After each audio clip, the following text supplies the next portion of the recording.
This is an ABP Life podcast.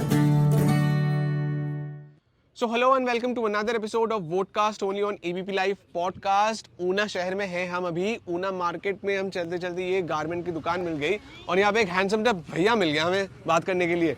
चलो उनसे थोड़ी बात करते हैं, जानते हैं कि वोटर पल्स यहाँ पे क्या है। भैया नाम बता दो आपका। राहुल। राहुल जी, क्या लगता है क्या होगा इस बार? इस बार पॉलिटिक्स है काफ़ी ज़्यादा साइलेंट है।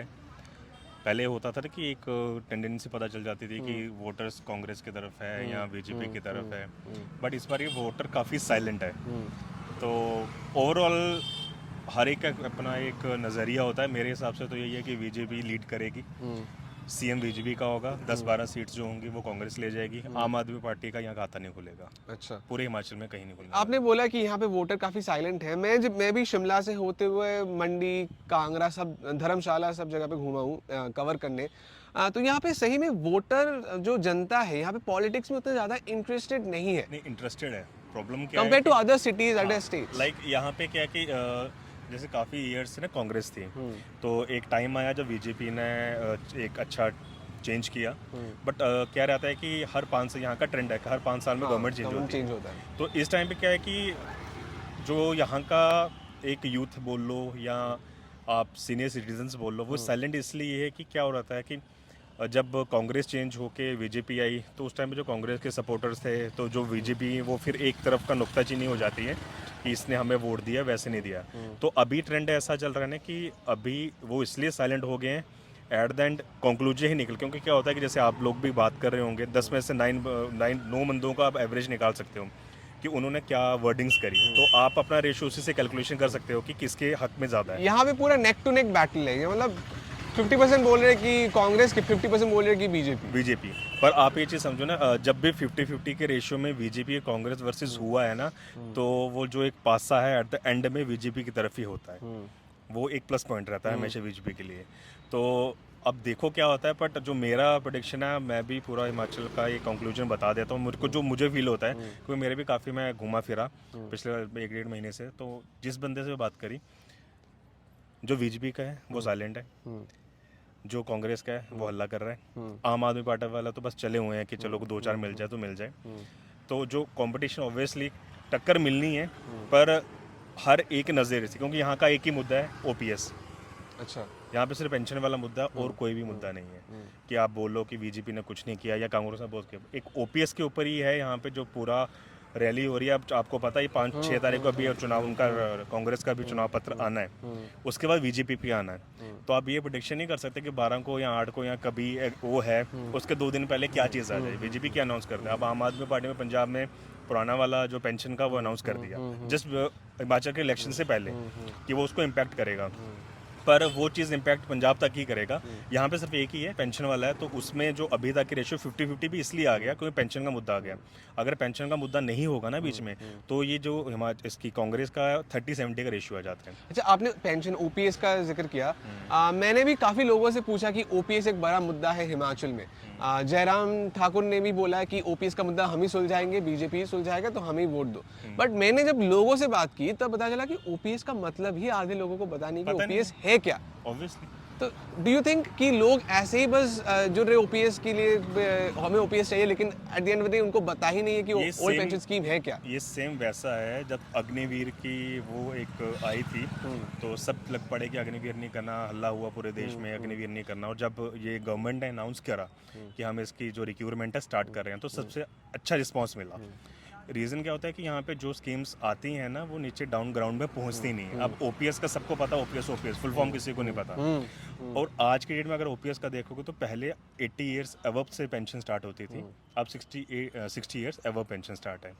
तो जो ओपीएस वाला है, देखो हर एक का अपना अपना नज़रिया है। जो एक हमारे सीनियर सिटीजन्स हैं उनकी भी रिस्पेक्ट है, उनको भी ये चीज़ एक लेवल पे आके समझनी चाहिए कि अल्टीमेटली जो ये सारा ये पैसा, रेवेन्यू, स्टेट का रेवेन्यू सारा आ जाके ना जनरेट यहीं से होना है। आप किसी दूसरी स्टेट पे डिपेंड नहीं हो सकते अपने रेवेन्यू के लिए। तो अब जब आप 60 ईयर्स से अब आप ये डिमांड करें कि मेरे को 2 लाख की पेंशन भाई मेरी आनी चाहिए, मेरी गवर्नमेंट ने 1 लाख क्यों कर दी? पर आप ये चीज़ समझो, ये कैलकुलेशन है। आप अपना 2 लाख वहाँ देख रहे हो, पर आप एक जनरेशन में जो सेट ऑफ जनरेशन जो मेरे जैसे बंदे 28-29 जो अभी गवर्नमेंट जॉब में नहीं है, आप वो जो पैसा वहाँ उस एज में ले रहे हो ना, वो उसकी पॉकेट से जा रहा है। अल्टीमेटली ऐसा ही सत्ता ऐसे ही चलती है, चाहे गवर्नमेंट कोई भी हो। तो ये बेसिक चीज़ें हैं जो अब आपको पता है कि कितने ही एजुकेटेड लेवल पे नीचे तक ये चीज़ें आती हैं। अब ओपीएस बोल दो, है क्या, बुजुर्ग बोल देंगे गलत है, यंग बोल देगा ठीक है। तो ऐसे चलते चलते तो एट द एंड जब वो वोटिंग पे बात आती है ना, प्लस पॉइंट है, आप पिछले 8-10 साल से देख भी चुके हो कि जब भी ऐसे ऐसे अच्छे वाले इलेक्शन होते हैं तो एंड में जब बंदा सोच के जाता है कि नहीं मैं कांग्रेस को वोट दूंगा, पर जो वैलेट पे ऐसे आके नीचे आता है ना, अच्छा हाँ, तो एंड ऑफ द डे वहीं पे जाता है बटन। अच्छा, काफी मुद्दे होते हैं। सिर्फ ओपीएस जस्ट एक जिसका हाईलाइट है, जिसका मुद्दा जो चुनावी मुद्दा है इस टाइम पे। अदरवाइज अगर जनरली चीज़ें जाओगे तो आप नहीं ये कंपेयर कर सकते कि बीजेपी ने कुछ चेंज नहीं किया है। दिखता है जो काम करता है वो दिखता है। यहाँ पे पहले कांग्रेस ने काफ़ी अच्छा काम किया था। ऐसा नहीं कि यहाँ के जो रोड बने हैं सारे कांग्रेस के बने हुए हैं। उस टाइम कांग्रेस ने भी अपने टर्म में काम किया है, ऐसा नहीं कि बिल्कुल ऐसा नहीं हिमाचल को खड़ा जिसने किया। हिमाचल स्टार्टिंग में ही वो था जो यहाँ पे वीरभद्र जी थे, उन्हीं के तो कांग्रेस के रोड बने हुए हैं। आज अगर कोई दूसरी गवर्नमेंट उसको डेवलप कर रही है, बेस तो उन्हीं का है। बट आपको समझना पड़ेगा कि बेस तब जब 20-25 साल एक गवर्नमेंट राज कर लेते हैं ना, तो वो तानाशाह हो जाती है। ये फैक्ट है।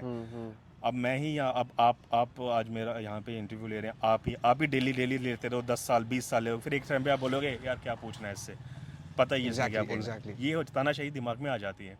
तो वो 20 साल 25 साल का वो एक चेंज ज़रूरी था। वो चेंज आया जिसका पॉजिटिव भी मिला, नेगेटिव भी हुआ। पर क्या होगा कि आप रात में खिचड़ी तो है नहीं है कि बस रखी पका ली, रिजल्ट आ जाएगा। यहाँ पे मैनिफेस्टो इलेक्शंस के आगे मैनिफेस्टो में हर पार्टी बोलते हैं कि हम 150 यूनिट बिजली फ्री देंगे, 300 यूनिट फ्री देंगे, घर की औरतों को डायरेक्ट कैश ट्रांसफर करेंगे 1000-1500 रुपये। क्या आपको लगता है कि ये सही प्रैक्टिस है? नहीं, बिल्कुल गलत प्रैक्टिस है ये। हम एक हिमाचली में कहते हैं ना कि आपको पता होगा जब लोहड़ी आती है, लोहड़ी एक फेस्टिवल है, उसमें गुड़ की वो मिलती छोटी छोटी, उसको कहते हैं रेवड़ियाँ।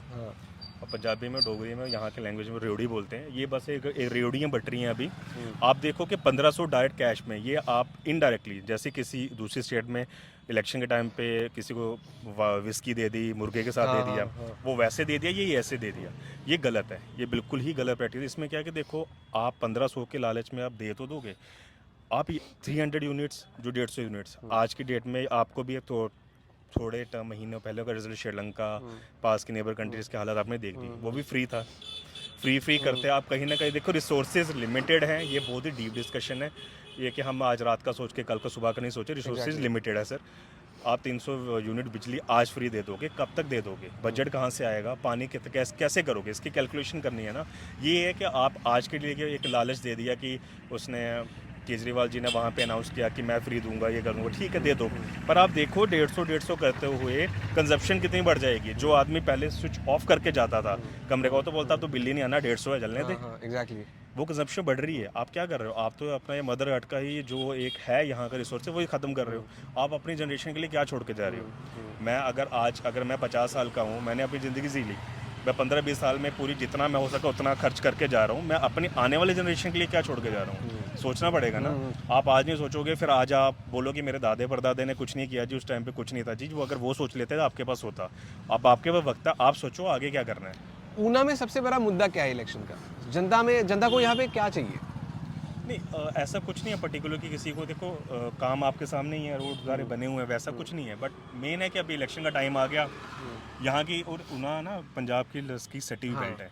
यहाँ पे जो पंजाब का इफेक्ट रहता है वैसा ही यहाँ चलता है। पर यहाँ पे कुछ खास मुद्दा है नहीं, जस्ट यही है कि तो क्या यहाँ पे आम आदमी पार्टी का कोई प्रेजेंस रहेगा? क्योंकि ये पंजाब के बहुत क्लोज है, इन्फ्लुएंस भी है पंजाबी कल्चर से। पूरे हिमाचल में प्रेजेंस नहीं रहेगा। अच्छा, पूरे हिमाचल में ही नहीं रहेगा? वो जस्ट एक ऐसा है क्योंकि उसमें देखो उनके ही कुछ चीज़ें हैं जो ट्रैक आउट होते हैं। दिल्ली के बाद जब वो पंजाब में आए तो काफ़ी अच्छे मुद्दों पे आए थे, नो डाउट काफ़ी अच्छा था उनका। बट क्या होगा जब पंजाब के इलेक्शन के रिजल्ट के बाद अब काफ़ी टाइम 1.5-2 साल के गैप के बाद इलेक्शन हो रहे हैं, तो 1.5-2 साल में जो उनकी कमिटमेंट से आप 199 चीज़ें गलत करके एक अच्छी कर दोगे तो उसमें कैलकुलेशन नहीं बनती। आप वो चीज़ें होती हैं, आपने नशा मुक्ति के लिए शुरू करा था, आपने सारी जो है शराब सस्ती कर दी, वो कर दी, ये कर दी, किसके लिए करी है? यंगस्टर को बियर थोड़ा ना पीनी है आज के लिए, विस्की पी के सोना थोड़ी ना है। आप कैसे मतलब कर रहे हो? आप ये अगर पिला के ये करना है तो जनरेशन हेल्दी कहाँ से होगी? एग्जैक्टली। लास्ट क्वेश्चन आपसे पूछूंगा कि आप एक मिलेनियल हो, यंग हो, वहाँ पे जैसे मैं दिल्ली से हूँ, मैं जब वीकेंड में सिनेमा हॉल जाता हूँ दोस्तों के साथ, मॉल्स जाता हूँ घूमने, तो यहाँ पे क्या वो सेटअप, वो इंफ्रास्ट्रक्चर है कि आप भी वीकेंड में कहीं पिक्चर देखने चले जाओ सिनेमा हॉल में, मॉल्स देखने चले, मॉल्स घूमने चले जाओ दोस्तों के साथ, यहाँ पे इंफ्रास्ट्रक्चर डेवलप हुए हैं? काफ़ी हुए हैं यहाँ पे। आप देखो, आप ऊना के बारे में बोल रहे हो? मैं ऊना के लिए बोलूँगा। अगर आपको किसी और लोकेशन का जाना है, मैं उसका बता सकता हूँ। ISBT है, काफ़ी अच्छा डेवलप हो रखा है वहाँ पे, मॉल है, थिएटर्स हैं वहाँ पे। आप देख लो, नाइट लाइफ जो है ना, नाइट लाइफ हिमाचल में नहीं है, ये आपको सिर्फ उन्हीं हिल स्टेशंस पे मिलेगी जहाँ पे यूजुअली टूरिस्ट जाता है। लाइक ऊना इतना टूरिस्ट स्पॉट इट्स नहीं नॉट ए टूरिस्ट प्ले, क्योंकि यहाँ पे टूरिस्ट का यहाँ but it's a very big city. City है, बिकॉज यहाँ पे माता चिंतपूर्णी मंदिर है हमारा, तो वो अम्ब के आगे है, तो सिटी बड़ी है, पर यहाँ पे लोकेशन होनी चाहिए ना कुछ करने की। तो यहाँ पे कोई बड़े लिमिटेड जो जगहें हैं जहाँ पे घूमने के लिए। तो नाइट लाइफ, अब यहाँ से 3 घंटे में चंडीगढ़ है, तो जिस बंदे ने कि यहाँ पे एक पब या कुछ ऐसा कुछ नाइट लाइफ का सोचना है, तो वो चंडीगढ़ बेटर हो जाएगा। तो वैसा है। Thank you so much. तो राहुल जी का मानना, राहुल जी मेरे सॉर्टेड है कि भाई काम तो हुआ है, काम दोनों ने किया है, कांग्रेस ने भी अपने टर्म में काम किया है और बीजेपी ने भी अपने टर्म में काम किया है। ऐसा नहीं है कि किसी ने काम नहीं किया, but the thing is that he thinks that BJP सरकार ही आएगी क्योंकि उन्होंने सजा के काम किया है, ऑर्गेनाइज तरीके से काम किया है। और ऊना, अगर शहर के बारे में बोलूँ तो ऊना का भी बहुत डेवलपमेंट हुआ है, सड़कें सही हुई है, यहाँ पे मॉल्स है, सिनेमा हॉल्स है, नाइट लाइफ उतनी वाइब्रेंट नहीं है, बट अगर किसी को एंजॉय करना हो तो वो ऊना में भी कर पाएंगे। हालांकि ये इतना बड़ा टूरिस्ट स्पॉट नहीं है,